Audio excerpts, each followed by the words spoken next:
Neeves Knives, I'm Jared, and here we have a dagger from Bps Knives, which are made in Ukraine. Now, the steel on this is not the best. However, this is more of a purpose-driven knife, more of a self-defense knife. Now, I did notice the sheath looks like you can unscrew this and flip it. So if you want to carry it scout carry on the, on your back, or if you want to carry it up and down, or possibly even in the boot, you can, lift the clip, wedge it in your boot, and just depends on how comfortable it will be. It is a little bit on the longer side for a boot knife, but it can totally do it. Now, the beautiful thing on this is this handle. This handle is going to be extremely ergonomic. While it doesn't have a guard to stop you from sliding up, it's got a good amount of grip, and it's a great thickness and width for you to get a good squeeze on, and you can place this part of the end of the grip into your palm and kind of prevent it from sliding up. Now, same thing in the reverse grip, you can cap it with your thumb. It is very, very ergonomic, very neutral. It's going to work in just about every grip. Now, it is not double-edged. That is the one thing. However, the spine is very close to being you could sharpen it. That's what I'm basically saying. It's very, very close. It's very slim. But to a lot of people, it might be better for this because you can place your thumb on it. If you did want to use it for an EDC knife, you can obviously, use this side of the knife. But the geometry of a dagger is not usually the best for slicing. However, it will work in a pinch, right? They're mostly for poking and penetrating, which this will do very, very effectively because of the grind being so thin on both sides. The thickest part of this is going to be right down the center, so the tip should be relatively tough. Now, the steel is only 5CR 14 MOV, so that's the downside. But, the upside to it is that it's going to be very affordable. It's something that you can, easily buy, and it could possibly be a good, sidearm or, even a good EDC / just-in-case knife that, as long as you know how to sharpen, you could keep sharp. But that does fall into the category of if you use this, it will go dull because it's only 5CR. So it is not a steel that will hold an edge.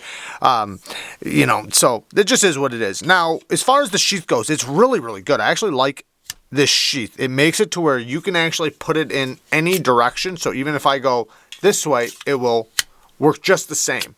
So it's probably good for you to put it in the same way every time so that you know exactly when you grip it and where you grip it, what part of the edge is going to be there. So where the logo is, that is the non-sharp side. So all in all, full tang, G10, 5CR, it's an affordable knife, but it's pretty cool. And I bet you could throw this thing pretty good. So it's probably a knife that could be thrown. You can obviously use it for self-defense and those type of purposes. And then if you needed to, in a pinch, you could use it to cut a seat belt or, break down a box or open a package or something like that, or pick at something or whatever. But okay, I am filming this afterwards, after I've tested it, thrown it, done all kinds of stuff with it, and now I want to talk about some negative things. So I really only have one negative. I could go into other little things, but I'm not gonna. I'm gonna go into the one major thing that I have an issue with, and that is the price tag. The price tag does not make sense. Now, if this is your style and this is exactly what you're looking for, then yeah, by all means, go for it, right? Go for it. But it's 5CR steel, 5CR steel. Why is it $50?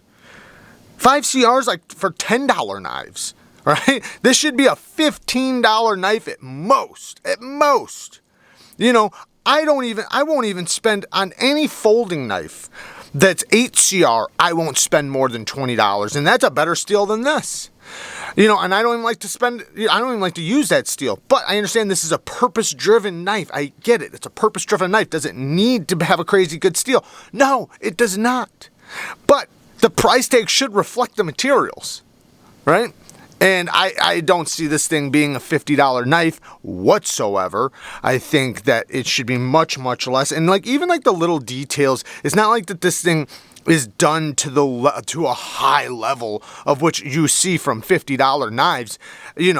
especially with the materials. Anyways, that's just my biggest complaint. Other than that, I'm not going to complain about anything else. It's a self-defense knife. You guys know what it's for, so I don't expect it to do everything really well, or I don't even expect it to have amazing edge retention. I'm not even that worried about that the steel is this steel, but I just want the price tag to reflect the materials and build quality. But the build quality is good. I mean, I'm not saying it's bad. It's just, I just don't see $50 here. I see at the most maybe a $20 knife or something, but, it's a cool self-defense knife for sure. I like the sheath. The sheath works well. I just don't see $50.